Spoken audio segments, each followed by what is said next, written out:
So it's my 2002 Lexus IS 300. I've got about 75,000 in the build. I've built it over the past 6 or 7 years. I've gone through different iterations of the car, but this is the final form. It is a standard 3-liter, but it's 9.5 to 1 compression, so it builds boost a little bit quicker. It's got a Xona Rotor 72mm dual ball bearing turbo, and it's making about 1030 to the tires. That's on E85 pump. It's got more in it, but that is that's the limit of the wastegate right now. It's got an 18-pound spring, so it's a dual fuel car. You can run on 91 or any mixture of E85. It's a 6-speed manual. It's a lot of car, it's a lot of fun, but it's got traction, it's got all the electronics, it's got everything that you need to actually drive it and be safe in it. You don't always have to put the full 1,000 to the tires, but yeah, it gets traction around 60 or so, and when it does, it'll hold you in the seat. It is built for the street. It's a complete street car. It's got air conditioning, power everything. It still feels like a Lexus. I don't have it so it's set up so harsh. It doesn't have poly bushings everywhere. It's designed for the street, and it brakes, it corners, it does everything that it's meant to do at the highest level that this chassis will allow. So it's got an overflow tank for the breather tank, and on the bottom of it, it's got a petcock, a simple little drain, so you can just slide a bucket under there and just easily dump it. It's got a custom overflow for the radiator. Everything was built custom. It's made design by ProSpeed in Houston, Texas. It's got ID 2200 injectors. We're not maxed out on fuel at 1,028 rear wheel horsepower, but there's more in it. You could make more power out of the car if you wanted to. It's just that's the max. 36 pounds is the max of the wastegate spring that's in it right now. And that's a very healthy street number. You don't really need a lot more than that on the street, honestly. So it's got a Grannis T56 6-speed manual transmission in it. It's got the drive shaft shop 1,000 horsepower axles in it. So it does have the ABS relocation kit. That's where the battery used to be, and now it's the ABS relocation. You want to retain ABS for a street car. It's got a full custom, not 304, but a better 316 stainless steel exhaust all the way to the tip. Precision wastegate. It's also got a precision blow-off valve over here underneath the driver's side tire. It sounds really good when it pops. It's got Fortunato 500 series coilovers. They're fully adjustable. It's got Eibach sway bars front and rear. It does have a Lexus LS400 big brake kit on the front. And it's got EBC red stuff pads front and back. And it's got EBC Ultimax rotors. It does stop really well. It's kind of a factory cheat code, factory big brake kit for the Lexus, so you can use OEM Lexus pads still on the car. Put an 01 Lexus dash in it that was bought brand new from Toyota because it doesn't ever get sticky dash. These cars are known to get sticky dash, and this never will. It's got a new 01 dash, and because that's got this darker trim, I went ahead and bought the 01 trim for the rest of the car. The car came with silver trim at all those locations, and I replaced it with this gunmetal trim. It's got new everything in here. The steering wheel is new leather. The seats hug you really, really tight. If you got a 40-inch waist, you're probably not going to fit too comfortably in it. Everything is controlled from the VVTI gauge. It's just a touch screen gauge that's connected to the AM Infinity ECU. So you can control boost right there on the spot. You can control traction. You can see whatever's going on with the engine right there live, real time. Makes it very convenient, and it's a pretty compact package that way. You don't have a bunch of just gauges everywhere. Everything is displayed right there through the CAN bus gauge. So here you can see the VVTI gauge in action. It tells you your target AFR and what it's actually running, your target boost pressure and what it's actually running. Intake air temp, oil. This is kind of the main screen. This is what I like to see. I like to see all this, but if you wanted to see like the E content, it's right here. We're running 80% ethanol right now. Your volts. So it'll tell you everything that's going on with the car, all the telemetrics. And if you want to go here, here's your boost. So right now it's basically level 0, which is your wastegate spring. And we go up, up, up, and you can see it's increasing the target. And level 5 is about maxed out. That's 38. It'll target 38 and it'll hit about 37 in 4th gear. And that's the full 1030 to the tire. And then of course if you want to do like a burnout or something, we're at level 0 right now. So you go up to level 7 on the traction control, and it'll allow the rear tires to slip 214 miles an hour more than the front. It uses the ABS wheel speed sensors to calculate that. On the street, The best level is about 2. You want the back tires to slip just a little bit, but not so much that it gets out of hand. So it's got Hertz audio mids and highs in the front. It's components. It's got Hertz 6x9s in the back. They sound phenomenal. It's running on old Class AB amps. I'll show you in the trunk. 15-inch infinite baffle sub, so it uses the entire trunk as the box, and it does have some sound deadening in place so it doesn't rattle or anything. There's the crossovers for the mids and highs, the capacitor, and it's got 3 700-watt amps stacked on top of each other. Fits perfectly back here. Fuel system, obviously, the Radium fuel surge tank. And so it's got multiple fuel pumps, 3 in here, 2 in the tank, and you can switch between the in-tank pumps here. So you have, if you ever lose one of the in-tank pumps, you can just flip this switch and it will start automatically operating off the other one. And this was by design. I used to ride around with 75-pound sandbag back here because it needs added weight in the back for traction and for the better weight balance of the car. So it actually is faster with this added weight back here. So it's got all figs, suspension bushings everywhere, Ibach sway bars. It's got a Tomei oil pan baffle that keeps the oil in place under high G-force. Granis T56 Magnum F, and it does have the aluminum bell housing, which is better for the street. It quiets it down a little bit. It's got a McLeod RXT 1200 twin disc clutch in it. Drive shaft shop, aluminum drive shaft. It's got drive shaft shop 1000 horse axles. It's got a Ford Cobra 8.8 diff with a 440 gear in it and a WaveTrack LSD, and it puts the power down, and it's the right gear ratio for what it is. It's got a full 3-inch exhaust out the back, and the wastegate is married into the exhaust, so it stays relatively quiet even on full boost. It's kind of a sleeper that way.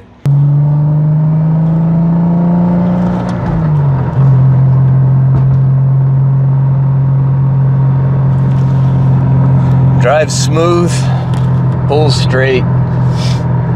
We'll hit some little acceleration here in a second.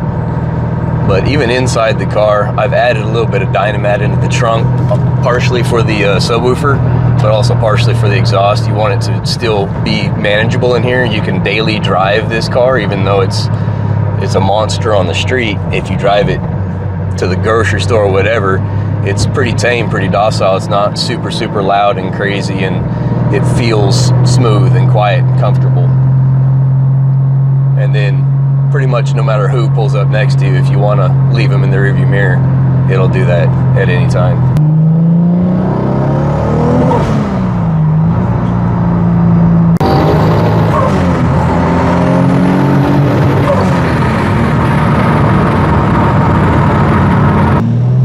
So this is with traction off.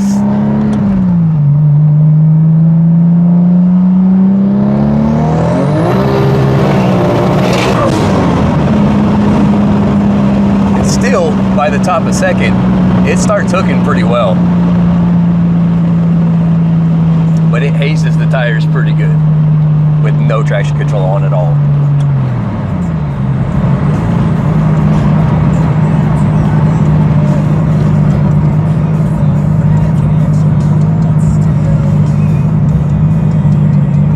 And it's got rolling anti-lag, which sounds good under bridges.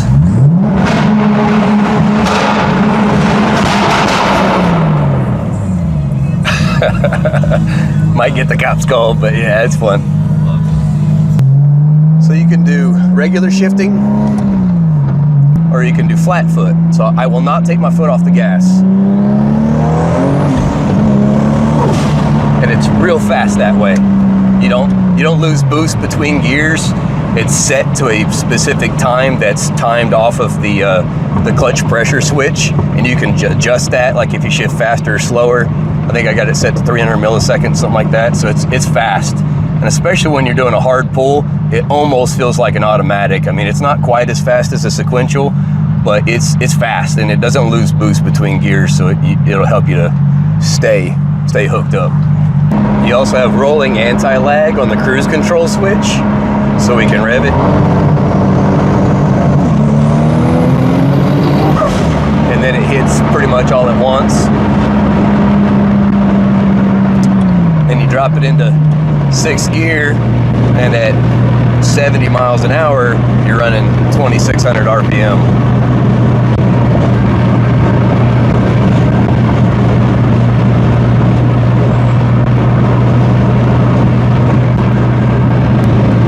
check it? Yeah. I'll show you. So you got an emergency ahead. Ugh. Yeah, it stops really, really good. And it'll do it over and over and over. It's got all the proper race fluid and brakes, and it'll repeatedly stop hard. It just does everything well. It's a mild-mannered street car, but it also pulls really, really hard when you want it to. You don't have to drive it in boost, and it can be quiet, calm, sleeper. No one would expect anything from it. But then when you go ahead and put it on the full keel of 36 pounds, it's a lot of fun. It does have two-step launch also, which is basically when your foot is on the clutch and the clutch is depressed, and then you want to launch. It's set to 5,000 RPM. It'll be in boost there, so when you let off, you'll have enough to get it out of the hole. Even on the track, if you wanted to actually put it on a quarter-mile track, it would launch pretty hard at that speed and RPM and boost.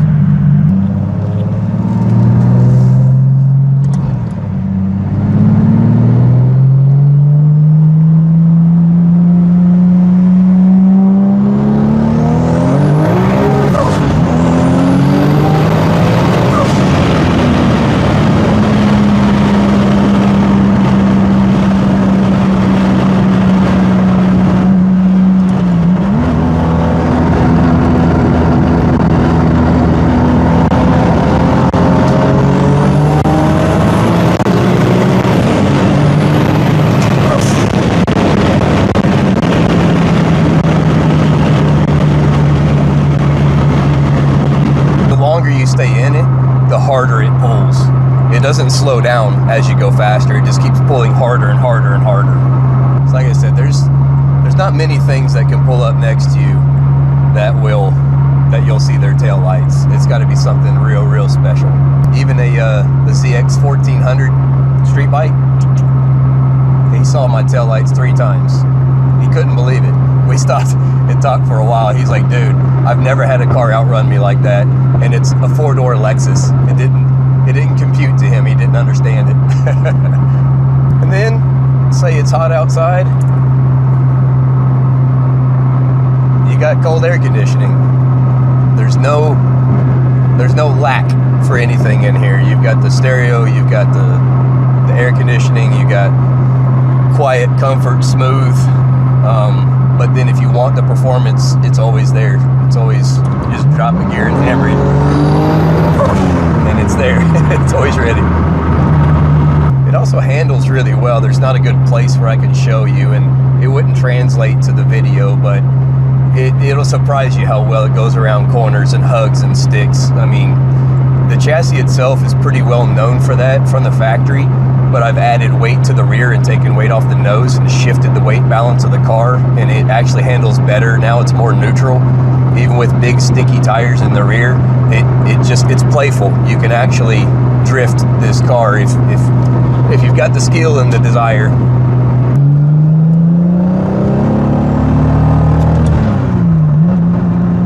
So it's not even touching the tires at that point, and we're catching this guy quick, so it goes around corners really, really well.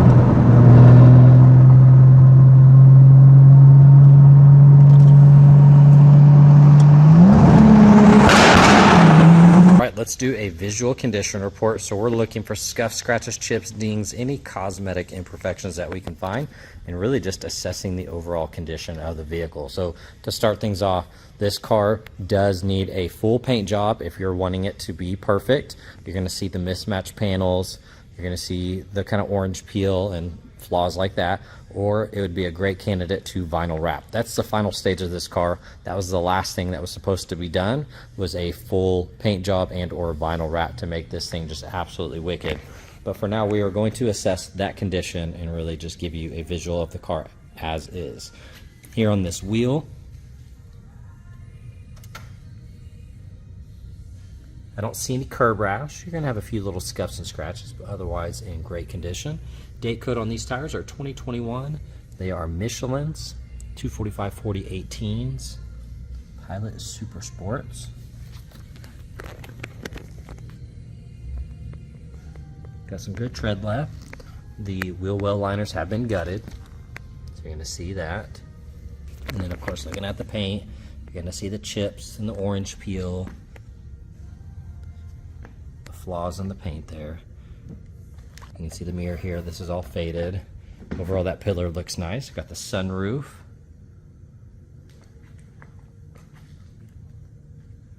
Looking at that. Like I mentioned, the fenders are a little bit different than the doors. You're going to see the gashes down here. Just little chips every once in a while. Gashes here. Got the chips. You can see the back bumper is painted a little bit of a different color. Gashes all through here. You're going to feel the texture on it. Here on that wheel. A little bit of rash here. A couple scratches here and there. These are 275/35 18s, Toyo Proxy RRs. Let's see, date code on these, 2021.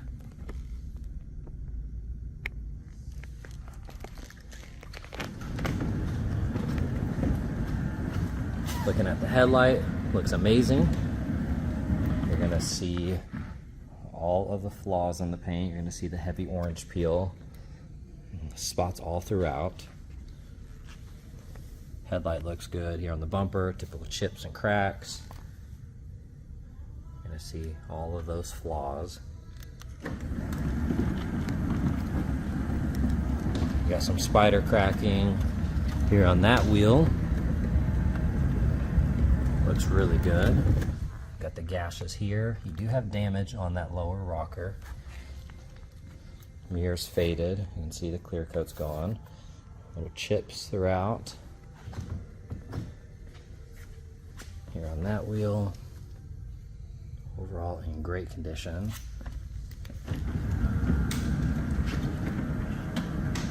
Got the smoked lights. You can see this was gutted here, but you're going to have some scratches from it being removed. You have a kind of a dent there in that plastic.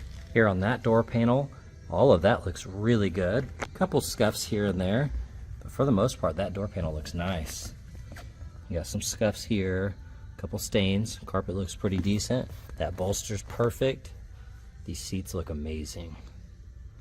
Really, really nice. You're gonna have your flaws on the shifter, some scratches on the plastics, little scuffs here.